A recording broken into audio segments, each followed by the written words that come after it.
안녕하세요. 쿠버네티스의 이해와 활용 강의를 진행하는 김민석입니다. 이번 강의는 쿠버네티스의 활용 강의로서 쿠버네티스를 어떻게 활용하는지 알아보는 시간을 갖도록 하겠습니다. 이 쿠버네티스 활용 강의에서는 활용 사례를 통해서 어떻게 배포되는지, 배포 방식들에 대해서 알아보고, 그리고 어떻게 운영되고 있는지 간단하게 소개를 드리고, 그리고 이어서는 쿠버네티스 자격증에 대해서 간단하게 설명을 해드리도록 하겠습니다. 먼저 1강에서 말씀드린 것과 같이 이 쿠버네티스에서는 가장 작은 실행 단위로 이 파드라는 것이 있는데요. 이 파드는 결과적으로 여러 개, 하나 이상의 컨테이너를 포함하는 쿠버네티스의 최소 실행 단위라고 보시면 될 것 같습니다. 근데 이 배포하는 방식에는 좀 다양한 그런 배포 방식들이 존재하는데, 이 배포 방식은 이 파드가 어떻게 관리될지를 좀 정하는 그런 정책들이 포함돼서 배포된다고 보시면 될 것 같습니다. 그래서 이 쿠버네티스의 6가지의 배포 리소스와 이 파드만 또 배포하는 방식에 대해서 알아보도록 하겠습니다. 먼저 이 파드는 하나 이상의 컨테이너를 포함할 수 있는 쿠버네티스의 가장 기본 배포 단위고요. 이 파드 안에는 유일한 IP 주소를 가지게 됩니다. 그래서 이 파드 안에 모든 컨테이너들은 이 IP 주소를 공유하게 되고요. 그리고 외부에서 봤을 때는 만약에 1.1.1 IP 주소를 가졌다고 한다면은 이 안에 있는 파드들은 모두 1.1.1 IP를 갖게 되고요. 그리고 포트를 통해서 구분지어서 이제 통신을 하게 됩니다. 그래서 이 파드 내부에서는 로컬호스트를 이용해서 이 컨테이너들끼리는 통신을 할 수가 있습니다. 그리고 이 파드는 디플로이먼트나 데몬셋, 리플카셋, 이 뒤에서 설명해 드릴 이 배포의 쿠버네티스 리소스에 의해서 관리되고 있습니다. 이 파드만 먼저 배포하는 방식에 대해서 설명을 해드릴 텐데요. 이 파드를 배포할 때는 이 야물 파일이라고 하는 것으로 이 쿠버네티스 안에서 관리되고 있습니다. 이 야물 파일 안에는 이 배포되는 어떤 종류와 그리고 API 버전, 그리고 얘가 갖고 있는 이름, 그리고 이 파드 안에서 실행될 컨테이너들의 정보들, 그리고 리소스는 얼마만큼의 사용을 할 것인지 이런 것들을 정의하고 이제 파드를 배포할 수가 있게 되겠고요. 이 파드 안에는 실행될 컨테이너 이미지, 그리고 여기 부분은 지금 env라고 하는 부분은 environment라 해서 환경 변수 등을 정의할 수가 있는 그런 부분이 되겠습니다. 그리고 1번 컨테이너, 그리고 밑에 쪽에 2번 컨테이너에 대한 정의도 따로 할 수가 있고요. 그리고 볼륨을 보시면은 mtdir이라고 하는 속성을 통해서 이 파드가 이 mtdir 디렉터리를 이제 공유할 수 있는, 컨테이너들끼리 공유할 수 있는 그런 형태를 가지게 됩니다. 그리고 다음은 디플로이먼트인데요. 이 디플로이먼트는 파드와 리플리카셋의 어떤 선언적 업데이트를 제공합니다. 이 선언적 업데이트라고 하는 것은 만약에 우리가 V1 파드를 배포했다가 V2 파드로 업그레이드를 하고 싶다, 그러면 이 파드들을 하나씩 업그레이드를 할 것인지 아니면 전체를 업그레이드를 할 것인지, 이런 업데이트 방식을 이야기하는데요. 그리고 이런 기능을 제공하기 때문에 아까 1강에서 말씀드렸던 것처럼 손쉬운 롤링 업데이트와 롤백들이 가능해지는 그런 기능을 제공하고 있습니다. 그리고 어플리케이션의 복제 번수를 정의한다고 하는데, 만약에 이 디플로이먼트 안에서 리플리카스라고 하는 속성을 통해서 3개의 복제본을 실행을 한다면은 아까 지금 이 파드에서는 리플리카스에 대한 설정이 불가능했거든요. 근데 이 디플로이먼트는 파드를 이제 관리를 하는 그런 역할을 하기 때문에 3개의 파드를 또 실행할 수가 있습니다. 그리고 만약에 이 리플리카스에 대한 지정이 있으면은 리플리카셋 리소스를 통해서 이 파드들이 계속적으로 관리되게 되고요. 그래서 보시면은 디플로이먼트로 생성된 파드는 리플리카셋에 의해서 복제본 수가 관리된다, 이렇게 이해하시면 되겠습니다. 디플로이먼트를 배포하는 야물 파일의 예시입니다. 동일하게 이제 kind의 디플로이먼트라고 하는 속성을 적어주게 되고요. 그리고 말씀드렸던 것처럼 스펙에 리플리카셋 3개, 나는 이 디플로이먼트 안에 포함되는 파드를 3개 배포하겠다라는 의미가 되겠습니다. 그리고 이 매치 라벨스라고 하는 부분은 레이블인데요. 나중에 이제 서비스라든지 이런 오브젝트들과 연관을 지을 때 사용되는 그런 레이블에 대한 정의입니다. 그리고 템플릿에 보시면은 이 디플로이먼트는 결과적으로 이런 컨테이너들을 띄우게 되는데, 지금 이 컨테이너들에 대한 정의고요. 컨테이너는 지금 앱 컨테이너라고 하는 네임을 가진 컨테이너와 컨테이너가 뜨게 되고, 그리고 이 컨테이너는 이제 라이브니스 프로브 설정을 통해서 적절한 이제 헬스 체크를 하게 됩니다. 그래서 HTTP get 메서드를 통해서 헬스 패스에다가 이제 실행되고 나서 5초 뒤부터 5초에 한 번씩 헬스 체크를 하게 되고요. 만약에 헬스 체크에서 통과하지 못하면 이 파드는 자가치유 로직을 통해서 재실행되게 됩니다.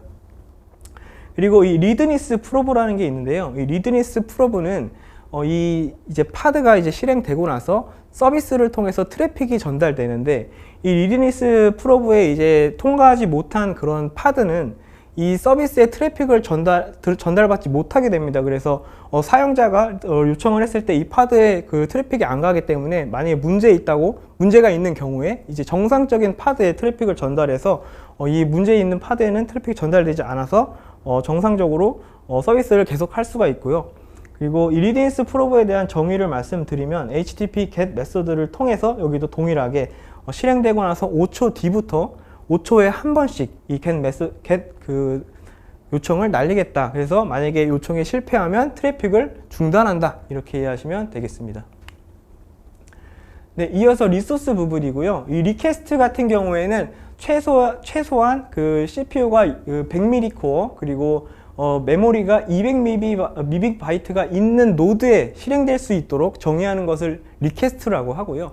이 리밋 같은 경우에는 이 정도의 리소스 사용량을 초과하면 이 파드는, 메모리가 만약에 초과할 경우에는 아웃 오브 메모리 이런 형태로 이 파드가 죽게 되고요. 그리고 이 CPU를 500mm 코어 이상을 사용하게 되면은 CPU의 자원 경쟁 상태를 통해서 계속 이제 더 이상의 그 CPU를 사용하지 못해서 스로틀링 상태가 걸리게 됩니다. 그래서 굉장히 가용성이 떨어지는 그런 형태로 이제 진행되게 되고, 그리고 이 ENV 설정을 통해서 말씀드렸던 것처럼 지금 환경 변수를 설정할 수가 있는데, 지금 이 config map이라고 하는 부분과 연관되는 그런 설정 방식입니다. 그리고 볼륨 마운트를 통해서 지금 퍼시던스 볼륨 클레임이라고 하는 이 PVC에 연결할 때는 이런 식으로 이제 옵션을 넣어서 이제 클레임 요청을 하게 되고요. 뒷부분에서 이 클레임 요청하는 건 다시 한번 설명을 드리겠습니다.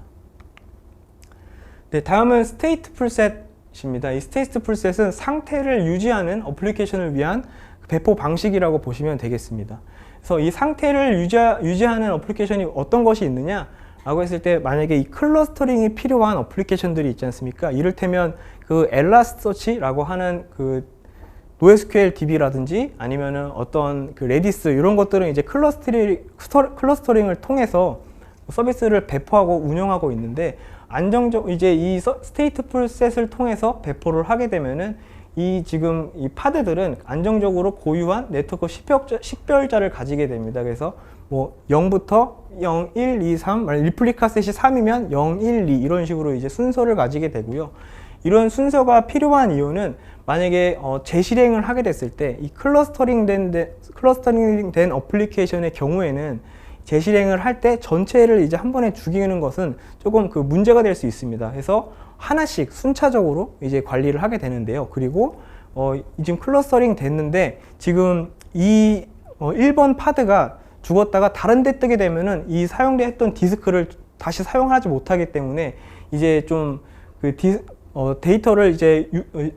데이터를 날려버릴 수도 있는 그런 위험성이 존재합니다. 그런 경우에 이제 이 스테이트 풀셋을 이용해서 배포를 하게 되고요. 그리고 말씀드린 것처럼 데이터베이스나 메시지 큐, 키밸류 저장소와 같이 이제 상태 유지가 필요한 어플리케이션 관리에 유용하게 사용된다, 이렇게 이해하시면 되겠습니다. 그래서 이제 엘라스틱 서치라고 하는 NoSQL DB를 이제 예시로 야물 파일을 가져와 봤는데요. 이 NoSQL 그 스테이트 풀셋을 이제 배포하게 되면 리플리카 셋이 3개이기 때문에 NoSQL 엘라스틱 서치 0부터 1, 2 형태로 이제 파드가 배포되게 되고, 이 파드들은 이제 요 고유 식별자를 통해서 통신을 하게 됩니다. 네, 그렇기 때문에 만약에 그 재실행하거나 이럴 때도 안정적으로 순차적으로 관리가 되게 되고요.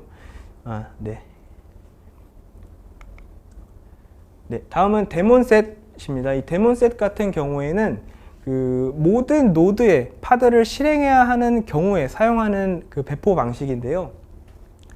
모든 노드에 하나씩만 배포해야 하는 경우에 이런 배포 방식을 채택하고 있습니다. 그래서 이런 경우가 어떤 게 있을까라고 생각을 하시면은 각 노드에서 어떤 그 에이전트들이 데이터를 수집하는 뭐 로그 수집이나 이런 것들을 수집하는 경우에 각 노드에 무조건 하나씩은 있어야 된다라고 한다면은 이 데몬셋으로 에이전트를 배포하시게 되면은 만약에 노드가 새로 추가되더라도 이제 클러스터링 되어 있다면 이곳에 이제 새로운 파드를 자동으로 띄워주고 만약에 이 파드가 이 노드가 만약에 없어지면은 새로운 파드로 옮기는 것이 아니라 이제 그 기존에 이제 새로운 파드 노드당 하나의 파드가 이제 실행되기 때문에 이제 아예 그냥 없어지는 그렇게 그래서 노드당 하나의 파드만 실행할 수 있게끔 이제 관리되는 그런 배포 방식을 이야기하고 있습니다.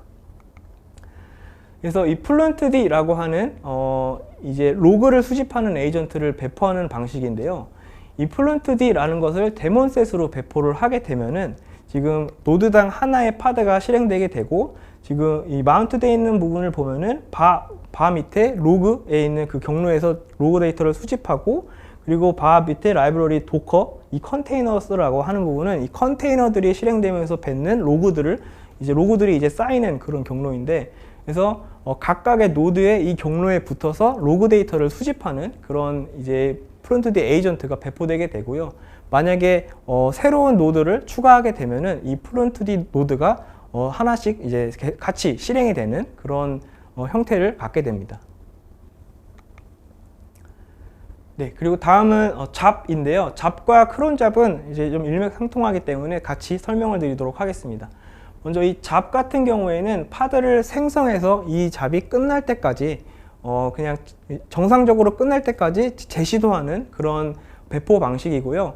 보통 일괄 처리나 오래 걸리는 작업 등의 이런 잡 형태로 배포를 하고 있습니다. 그리고 이 크론잡 같은 경우에는 리눅스의 크론탭과 굉장히 유사합니다. 그래서 특정 시간에 이 잡을 실행하도록 이제 명령을 해주는 그런 배포 방식이고요. 만약에 특정 시간 매시 1분마다 이 잡을 실행하라 라고 하는 경우에 이제 사용되고 있습니다. 그래서 이 크론잡 같은 경우에는 매시 1분마다 뭐 백업이 필요한 경우 아니면은 뭐 데이터를 정리하거나 모니터링에 어떤 필요한 정보들을 수집하기 위해서 정기적으로 이제 실행되는 그런 태스크에 사용되곤 합니다. 네, 먼저 이 잡의 경우인데요. 이 잡 같은 경우에는 이제 요거를 실행하게 되면은 그냥 지금 이 hello라고 하는 컨테이너에서 뭐 hello world라고 하는 이 명령을 날리는 이 비즈박스 컨테이너를 한 번 실행하고 끝나게 됩니다. 정상적으로 실행이 됐다면은. 그리고 리스타트 폴리시 같은 경우에는 뭐 전혀 이제 다시는 재실행하지 않겠다 이런 폴리시가 있고요. 그리고 만약에 문제가 있을 때 이 백업 리밋이라는 것을 통해서 최대 4번까지는 재실행해 보겠다라는 정의가 가능합니다. 네, 다음은 크론잡입니다. 지금 크론 탭을 많이 사용해 보신 분들은 아시겠지만 이 스케줄 이 설정 부분을 통해서 매시 1분마다 지금 돌아가는 그런 크론잡을 이제 배포하는 방식이 되겠고요. 여기도 동일하게 hello라고 하는 컨테이너가 주기적으로 이제 매시 1분마다 hello world라고 하는 이제 에코 명령어를 날리는 그런 잡을 실행하게 됩니다. 그리고 이 리스타트 폴리시 같은 경우에는 실패했을 경우에 이제 재실행하겠다 이런 것들을 이제 정해주는 부분이 되겠고요. 네. 그래서 여기까지가 이제 쿠버네티스의 배포 방식에 대해서 설명을 드렸고요. 이제 실질적으로 어떤 식으로 이 쿠버네티스 클러스터가 운영되고 있는지 설명을 해드리도록 하겠습니다. 먼저 이 예시는 가장 많이 이제 사용되고 있는 어떤 쿠버네티스 배포 도식도고요. 이런 형태로 서비스들이 많이 운영되고 있기 때문에 많이 이제 참고가 되실 거라고 생각을 하고 있습니다. 네, 먼저 이 쿠버네티스 클러스터 안에는 다양한 오브젝트들이 존재합니다. 그래서 앞서 설명드렸던 것처럼 뭐 노드, 지금 3개의 서버가 이제 클러스터링 된 상태라고 보시면 되겠고요. 그리고 이 디플로이먼트라는 것을 통해서 파드들이 이제 배포된 상태이고, 그리고 인그레스 그리고 서비스라고 하는 어떤 이 네트워크 오브젝트들을 통해서 트래픽을 전달받는 그런 형태, 그리고 이 파드는 PVC와 PV를 통해서 외부에 있는 아마존의 어떤 이 PV 플러그인을 사용하고 있는 그런 도식도라고 보시면 되겠습니다. 먼저 인그레스를 정의하는 방법입니다. 이 인그레스는 앞서 말씀드렸던 것처럼 L7 로드 밸런서 역할을 해주는 그런 오브젝트입니다. 그래서 트래픽을 최초에 먼저 전달받게 되고 example.com이라고 하는 도메인을 통해서 트래픽이 전달되면은 이제 그 뒷부분에 달려있는 패스를 통해서 어떤 서비스로 전달할지 이제 정의를 하게 됩니다. 그래서 만약에 이 슬래시 API v1으로 시작하는 패스를 가지고 있다면은 API v1 서비스로 이 트래픽을 전달하게 되고요. 그리고 포트는 80 포트로 전달을 하겠다. 이런 내용들을 정의할 수가 있습니다. 그리고 인그레스로부터 이 패스를 기준으로 전달받은 서비스는 지금 메타데이터가 이제 API v1이라고 해서 아까 인그레스에 지금 정의되어 있는 서비스 네임과 이제 매핑되게 되고요.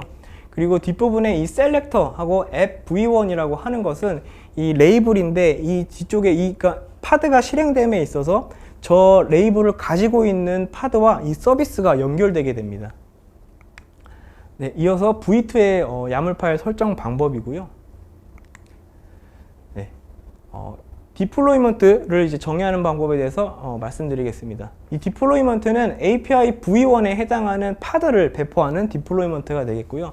리플리카 셋은 3개의 복제본, 3개의 파드를 배포하겠다. 그리고 아까 서비스와 연결될 수 있는 매치 라벨은 앱 그리고 API v1과 이제 매치를 해서 이 파드는 뜰 때 API v1 지금 레이블을 가지고 뜨게 되고요. 이 레이블을 통해서 아까 이 서비스가 가지고 있는 셀렉터를 기준으로 이 서비스의 그 엔드포인트로 이제 연결되게 됩니다. 네, 그리고 이 지금 디플로이먼트는 파드를 배포할 때 엔진엑스라고 하는 컨테이너 이미지를 들고 배포가 되게 되고요. 네, 다음은 퍼시던트 볼륨인데요. 이 퍼시던트 볼륨은 클러스터 레벨에서 관리되는 스토리지로서 먼저 이 관리자가 내가 이 클러스터 내에서 사용하고 싶은 그 디스크의 그 사용할 수 있는 어떤 그 스토리지를 미리 정의해서 프로비저닝 해 놓습니다. 설명을 드리면 이 퍼시던트 볼륨 같은 경우에는 최대 10기가의 어떤 용량을 가지고 있고 볼륨 모드는 파일 시스템이다. 그리고 액세스 모드는 이제 read write once라고 하는 액세스 모드만 허용한다. 이 read write once 같은 경우에는 이제 접근해서 read write 할 수 있는 파드가 하나뿐이다 라고 이제 이야기를 하는 것이고요. 만약에 뭐 read write many라고 하는 액세스 모드들도 있고 read write many 같은 경우에는 여러 개의 파드가 하나의 그 PVC에 붙어서 read write를 할 수 있다. 이런 의미가 되겠습니다. 네, 그리고 이제 이 PV를 정의하는 스토리지 클래스가 있고, 그리고 지금 외부에 있는 AWS 플러그인을 사용하는 모습으로서 AWS 엘라스틱 블록 스토어라고 하는 것을 사용하고요. 이 블록 스토어는 파일 시스템 타입이 ext4, 그리고 외부에 있는 블록 스토리지이기 때문에 아이디를 좀 기입을 해줘야 됩니다. 그래서 AWS에서 이제 제공하는 아이디를 여기다 기입을 해주게 되면은 이제 AWS의 그 디스크를, 외부에 있는 디스크를 마치 우리 클러스터 내부에 있는 것처럼 사용할 수 있는 그런 형태로 배포할 수 있게 됩니다. 네, 다음은 PVC인데요. 이 PVC는 이제 그 파드가 뜰 때 이 PVC를 통해서 이 PV에 정의된 그런 그 스토리지를 사용할 수 있게끔 해주는 것으로서요. 그래서 지금 이 스토리지 클래스 슬로우라고 하는 스토리지 클래스 템플릿을 통해서 액세스 모드는 만약에 read write once, 나 하나의 파드만, 내가 지금 이 PVC에 연결된 파드만 이 지금 스토리지를 사용하게끔 해줘 라고 이제 요청을 하는 그런 야물 파일이라고 보시면 되겠습니다. 그래서 내가 요청하는 부분은 나는 이 스토리지를 10기가를 사용할 거야 라고 이제 정의를 하는 부분이고요. 네, 그래서 아까 이 정의한 PVC를 어떻게 이제 연결을 하느냐, 지금 API v2 디플로이먼트를 보시게 되겠습니다. 그래서 이 보시면은 지금 상위의 스펙들은 대동소이하고요. 여기 지금 볼륨 부분을 보시게 되면 엔진엑스의 스토리지라는 부분이 있는데, 지금 이 파드가 뜰 때 이 파드 내부에 그 USR 쉐어 엔진엑스라고 하는 이 패스와 그리고 우리가 배포한 PVC를 이제 마운트해서 사용하겠다. 그래서 이 지금 디플로이먼트가 배포됐을 때 이 파드 안에서 지금 이 파드는 지금 이 쉐어 엔진엑스에다가 어떤 데이터를 막 적재를, 로그나 이런 것들을 적재를 한다면은 실제로는 이 지금 그 AWS에 있는 스토리지에다 데이터를 저장하게 되는 그런 구조를 가지게 됩니다. 네, 다음으로는 HPA인데요. 이 HPA는 이제 이 파드들의 트래픽에 따라서 파드들에 따라서 이 복제본 수를 관리해주는 그런 오브젝트입니다. 그래서 보통 오토 스케일이라고 많이 얘기를 하고요. 지금 타겟 레퍼런스를 보시게 되면은 여기다가 이제 디플로이먼트 명을 적게 되는데 지금 API v2 디플로이먼트라고 만약에 기입이 되어 있다면 이 API v2 디플로이먼트에 타겟 CPU 유틸라이제이션 퍼센테이지가 50% 이상 넘어간다 라고 한다면은 이 파드들의 CPU 사용량이 50% 이상 넘어가게 되면은 이 파드들을 만약에 내가 2개를 배포를 했더라도 이 기준을 통해서 최대 10개까지 이 파드를 늘렸다가 만약에 또 리소스 소모량이 줄어든다 그러면은 파드를 또 줄이고 이런 형태로 이제 자동 스케일 조정이 가능한 그런 오브젝트라고 보시면 되겠습니다. 네, 그래서 이렇게 작성한 야물 파일들은 쿠버네티스 kubectl이라고 하는 커맨드 라인을 통해서 클러스터에다가 배포를 하게 되는데요. 보통 kubectl create 하고 여기는 지금 파일이라는 옵션입니다. 그래서 작성한 이 야물 파일들을 여기다가 지금 파일명을 넣어서 클러스터에다가 이제 배포를 하게 되면은 이런 식으로 이제 클러스터 내부에 오브젝트들이 배포되게 됩니다. 네, 하지만 이렇게 지금 간단한 지금 도식도를 이제 예시로 들어도 굉장히 많은 야물 파일들이 작성된다는 것을 알 수가 있는데요. 이제 요즘에는 이제 대규모 서비스의 경우에는 하나의 클러스터가 아니라 이제 여러 개의 클러스터를 두어서 클러스터 레벨의 이중화를 하게 됩니다. 그렇게 되면은 이제 정말 많은 이 야물 파일들이 생성되고 관리되게 되는데요. 이러다 보니 정말 이 야물 파일들이 수백 개, 많게 수천 개까지 가는 경우는 못 봤지만 정말 수백 개의 야물 파일들을 관리하고 있기 때문에 이 형상 관리나 이 클러스터들의 어떤 리소스 소모량들과 같은 이런 모니터링이 좀 필수적으로 필요한 그런 상황이 많이 벌어지게 됩니다.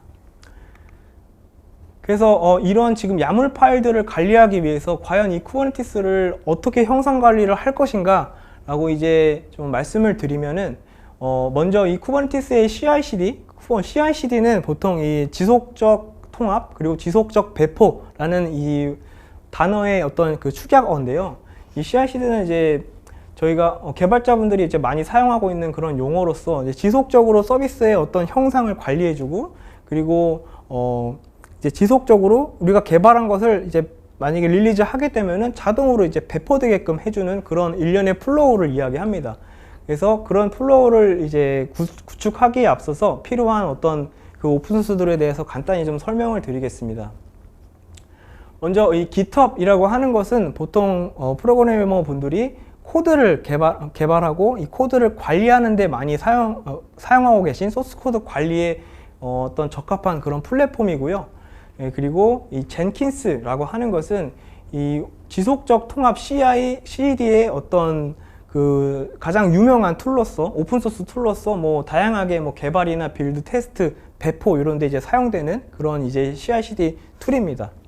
그리고 이 아르고 CD라고 하는 것은 쿠버네티스의 환경에 대해서 내가 배포한 대로 이게 지금 정상적으로 배포됐는지 이런 상태를 계속해서 확인해주고 만약에 내가 배포한 것과 상태가 다르다 그러면 이 싱크를 맞춰주는 그런 역할을 해주는 오픈소스인데요.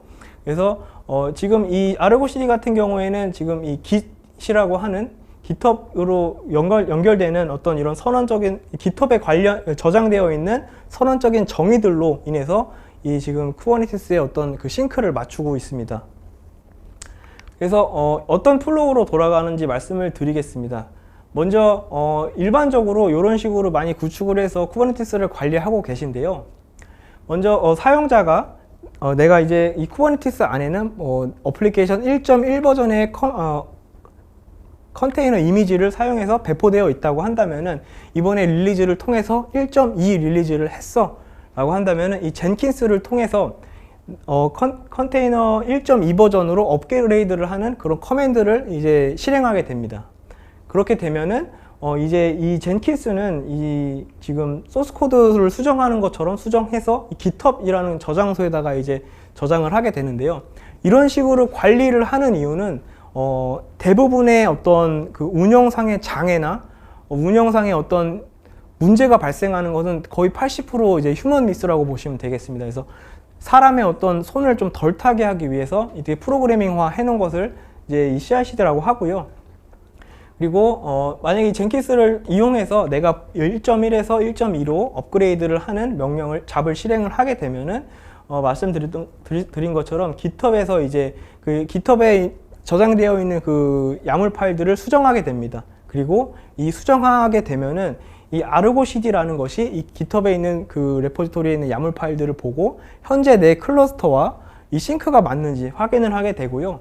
그리고 만약에 싱크가 맞지 않다, 나는 지금 1.1인데 지금 이 레포지토리에 있는 건 1.2를 지금 정의되어 있다라고 한다면은 어떤 일련의 메시지를 보내줍니다. 그래서 내가 이거를 뭐 설정을 통해서 이게 싱크가 안 맞는다 그러면 자동으로도 할 수가 있는데, 자동으로 이 싱크를 맞추는 것은 사실은 조금 위험한 일이기 때문에 대부분 수동으로 이 메시지를 전달받고 관리자가 클릭을 통해서 싱크를 맞추는 이런 일련의 프로세스를 가지고 쿠버네티스 클러스터를 관리하고 있습니다. 네, 그 다음은 이 쿠버네티스에도 이제 다양한 리소스가 존재하기 때문에 어떤 이 모니터링을 좀 많이 신경을 써야 되는데요. 이 쿠버네티스가 사실은 굉장히 좋은 그 컨테이너 오케스트레이션 툴이지만 사용을 하다 보면 너무 많은 그 마이크로 서비스들과 너무 많은 오브젝트들을 사실 관리하는 것이 정말 어려운 일입니다. 그래서 사실은 그 대부분의 이런 그 관리하는 것을 데브옵스의 역량, 데브옵스라고 하는 그 어떤 그 엔지니어 역량에 많이 치중되어 있는 상태인데요. 이런 것들을 많이 줄이려고 한다면은 사실 이 쿠버네티스를 조금 많이 들여다볼 수 있게 하는 그런 장치를 좀 두는 것밖에 없습니다. 그래서 이 모니터링이라고 하는 것이 조금 많이 강조되고 있습니다. 그래서 이 쿠버네티스에 대한 어떤 많은 그 얘기가 오고 가는 CNCF 뭐 클라우드 네이티브 재단에서도 이 모니터링에 대한 내용들을 굉장히 강조하고 있기 때문에 만약에 쿠버네티스를 도입하신다고 한다면은 이 모니터링에 대해서 좀 심도 있게 고민을 많이 해주시는 게 좋습니다. 먼저 이 간단하게 쿠버네티스 모니터링을 하기 위해서 필요한 툴들을 몇 가지 설명을 드리면, 프로메테우스라는 그 오픈소스가 있습니다. 이 프로메테우스 같은 경우에는 이 시스템 모니터링 그리고 알람을 줄 수 있는 어떤 툴킷으로서, 만약에 우리가 이 리소스를 쿠버네티스의 어떤 그 서버들의 리소스를 확인한다거나 파드들의 리소스를 확인했을 때 내가 생각한 기준보다 뭔가 넘어간다, 이 스레스홀드를 넘어간다 라고 했을 때 알람을 전달받거나 할 수 있는 그런 것들을 이제 도움 주는 그런 오픈소스입니다. 그래서 가장 많이 사용되는 그런 오픈소스이고요. 네, 클라우드 환경 그리고 뭐 클라우드가 아니더라도 뭐 많이 사용할 수 있기 때문에 다양하게 정말 사용되는 그런 오픈소스라고 보시면 되겠습니다. 네. 그리고 클리맨의 프로젝트라는 것이 있고요. 이 클리맨의 프로젝트는 사실 좀 여러 다양한 쿠버네티스 클러스터를 이제 모니터링 하고 싶을 때 어떤 적합한 그런 오픈소스로서 뭐 시계열 데이터랑 로그 데이터도 이제 수집할 수 있는 그런 장점들이 있습니다. 네, 그래서 여러 군데의 클러스터를 에이전트를 이제 통해서 데이터를 수집하고 이제 모니터링 하고자 하는 백엔드에서 이제 하나의 백엔드에서 이 데이터를 이제 수집해서 볼 수 있다는 그런 장점이 있는 오픈소스고요. 그리고 그라파나 같은 경우에도 사실 이 프로메테우스와 그라파나는 정말 하나의 세트로 볼 수 있을 만큼 정말 많이 사용되는 그런 구조고요. 이 그라파나는 사실 데이터를 시각화해주는 그런 툴입니다. 따라서 우리가 이 프로메테우스를 통해서 이 컴퓨터의 어떤 리소스, CPU 사용량, 메모리 사용량, 네트워크 트래픽 같은 것들을 수집을 했다면은 사용자가 이제 사람이 보기 좋게끔 이제 그려주는 것을 이 그라파나가 해주고 있고요. 이 그라파는 이 시각화 도구로서 시계열 데이터에 대해서 뭐 다양하게 이제 시각화를 할 수 있는 그런 장점이 있는 오픈소스입니다. 그래서 이런 오픈소스를 통해서 쿠버네티스는 이제 이런 식으로 시각화를 해서 모니터링을 하고 있습니다. 보시면 파드에 할당된 리퀘스트의 어떤 퍼센테이지, 그리고 지금 뭐 파드들의 캐파 이런 것들을 지금 다양하게 이제 모니터링을 할 수가 있고요. 메모리 캐파, CPU 캐파. 그래서 지금 우리가 갖고 있는 캐파 대비 이 파드들이 이 클러스터에 있는 배포된 오브젝트들이 얼만큼 사용을 하고 있는지 한눈에 볼 수 있고, 그리고 내가 배포한 디플로이먼트 수와 이제 이 지금 정상적으로 이것들이 돌아가고 있는지, 그리고 어네이블드 한지, 그리고 이런 것들도 한눈에 확인할 수가 있고요. 그리고 만약에 내가 생각한 것보다 CPU를 많이 사용한다 이런 경우에 알람이 뭐 이메일이나 메신저를 통해서 오게끔 수정해서 이제 설정도 할 수가 있고요. 그래서 이런 식으로 모니터링 시스템을 구축하고 이 복잡한 쿠버네티스 클러스터를 운영하지 않는다면 사실상 문제가 생겼을 때 정말 찾기 힘든 그런 일들이 많이 벌어지게 됩니다. 네, 이제 쿠버네티스의 어떤 활용에 대한 이야기는 한 것 같고요. 이거 마지막으로 이제 쿠버네티스에는 그 공식 자격증이 이제 3가지가 있습니다. 그래서 이 CNCF라고 하는 쿠버네티스 클라우드 네이티브 재단이라고 하는 그 리눅스 재단의 어떤 산하에 있는 그런 재단인데요. 클라우드에 포커싱된 재단에서 이제 관리하는 자격증으로서 크게 CKA, 이제 인증된 쿠버네티스 관리자, 그리고 인증된 쿠버네티스 어플리케이션 개발자, 그리고 쿠버네티스 그 보안 전문가, 이런 식으로 이제 자격증이 3가지가 존재하고 있습니다. 그래서 CKA 같은 경우에는 사실 이 가장 많이 따는 그런 이 3개 중에 가장 많이 따는 자격증 중에 하나인데요. 보통 이 시스템 관리자나 데브옵스의 어떤 역량을 가지신 분들이라면은 좀 쉽게 공부해서 따실 수 있는 그런 자격증입니다. 이제 시험 볼 때는 전부 다 이제 영어로 되어 있고, 이제 이제 모니터링을 하고 계시는데요. 그 감독관분이 그 캠으로 외국인 분이 이제 설정을 해서 모니터링을 해주고 계시고, 이제 어떤 그 주변의 어떤 환경이나 이런 것들을 감시한 후에 시험이 이제 치러지게 됩니다. 네, 그리고 CKAD 같은 경우에는 좀 개발자에 치중된, 그러나 이제 데브옵스가 봐도 조금 어색하지 않은 그런 내용들을 가지고 있고요. 사실상 근데 이 CKA보다 뭔가 이 자격증보다 좀 등급이 있지는 않은데, 이 CKA보다는 CKAD보다는 CKA를 따는 것이 조금 더 가성비가 좋기 때문에 보통은 CKA를 많이 취득하고 있습니다. 그리고 가장 그나마 최근에 나온 자격증으로서 CKS라는 자격증이 있는데요. 쿠버네티스의 어떤 그 보안에 해당하는 그런 일련의 내용들을 이제 담는 그런 자격증이 되겠고요. 보통 이 시스템 관리자나 보안 전문가들이 많이 취득하는 그런 자격증입니다. 먼저 이 CKA 같은 경우에는 어떤 내용들을 포함하고 있느냐, 이 쿠버네티스의 클러스터를 그 아키텍처를 조금 이제 설명할 수 있는 그런 문제들이 나오고요. 그리고 이 클러스터를 구성하고 설치할 수 있는 그런 내용들이 25% 나오게 되고, 그리고 디플로이먼트, 스테이트풀 셋 이런 것들을 통해서 배포하는 것에 대한 내용들이 담겨 있는 워크로드 및 일정에 대해서 15%, 그리고 네트워킹 구성을 할 수 있는 인그레스나 서비스 이런 것들에 대한 오브젝트를 생성하는 이런 그 내용들이 20% 나오게 되고요. 그리고 스토리지 관련된 아까 볼륨이나 PVC 관련된 이런 내용들이 10%, 그리고 어떤 장애가 발생했을 때 이런 문제를 해결할 수 있느냐라는 것에 대한 내용이 30% 나오게 됩니다. 지금 이렇게 말씀드리면 마치 이렇게 필기시험처럼 느껴지실 수도 있겠는데요. 사실 100% 이렇게 커맨드 라인을 직접 쳐서 해야 되는 그런 실기형 자격증이 되겠고요.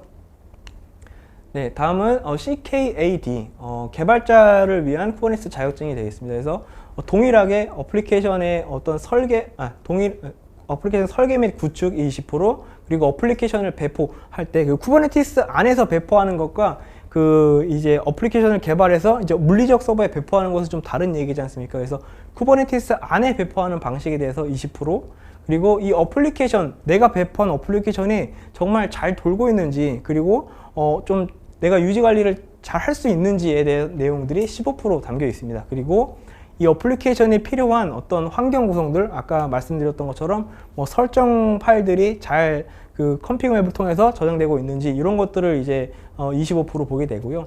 그리고 이제 조금 개발과는 조금 번외의 얘기지만 어떤 서비스와 네트워킹에 대해서 20% 나오는 출제 비중이 있는 그런 자격증입니다. 네, 마지막으로 CKS 자격증인데요. 이 CKS 자격증 같은 경우에는 사실 가장 최근에 이제 생긴 그런 자격증이고요. 이제 아무래도 보안이라는 것이 이제 어디에 가도 조금 이제 중요한 이슈이기 때문에 쿠버네티스 클러스터에도 사실상은 그 보안이 크게 이제 치중되어서 개발되고 있지는 않았지만, 보안이라는 개념이 도입해주고 도입 때문에 어떤 좀 도움을 주기 위해서 개발된 자격증이라고 저는 생각을 하고 있습니다. 그래서 클러스터에 대한 설정들, 그리고 이 클러스터에 대한 어떤 그 보안 측면에 그 설정해야 되는 부분들이 있거든요. 그리고 그런 부분들에 대해서 클러스터 강화를 할 수 있느냐, 그리고 뭐 시스템 레벨에서 어떤 좀 보안 측면에 강화를 할 수 있느냐, 그리고 이 마이크로 서비스들을 개발해서 배포를 할 때 이 도커 이미지나 어떤 이런 격리된 환경에도 굉장히 많은 취약점들이 존재하는데요. 이런 취약점들을 조금 일련의 정책들이나 어떤 설정들 이런 것들을 통해서 좀 최소화할 수 있는 부분들이 있는데, 그런 부분에 대해서 이제 물어보는 내용이 이제 20%, 그리고 공급망 보안, 예, 그리고 이 공급망 보안 같은 경우에는 아까 그 퍼시스턴트 볼륨이나 볼륨 같은 경우에 그 AWS나 어떤 그 외부에 있는 벤더사에서 제공하는 기능들을 사용할 수 있다고 말씀드렸지 않습니까? 그래서 그런 부분을 사용할 때 과연 안전하게 사용할 수 있을 것인가에 대해서 이제 물어보는 내용들이 20% 들어간다고 보시면 되겠습니다. 그리고 제가 강조했던 것처럼 이 모니터링과 어떤 이 로깅을 통해서 이 쿠버네티스가 정상적으로 돌고 있는지, 아니면은 어떤 조금 생기면 안 되는 그런 이슈들이 생기고 있는지, 이런 것들을 좀 확인할 수 있는 그런 능력을 물어보는 모니터링과 로깅 및 런타임 보안에 대해서 20%, 나머지 20% 네, 출제되고 있습니다. 그래서 여기까지가 이제 그 쿠버네티스의 어떤 활용과 쿠버네티스의 그 자격증에 관해서 간단하게 좀 설명을 드렸고요. 여러분들이 이제 쿠버네티스라는 것이 사실은 조금 그 진입하기 조금 진입장벽이 높다고들 많이 생각을 하시고 어렵다고 생각을 많이 하시는 부분이 있는데, 조금 더 자신감을 가지시고 한번 이제 재미를 붙이고 이제 들어오시면 정말 재밌는 분야이기 때문에 많은 관심 가져주셨으면 감사하겠습니다. 네, 이상으로 쿠버네티스의 이해와 활용 강의를 맡은 김민석이었습니다. 감사합니다.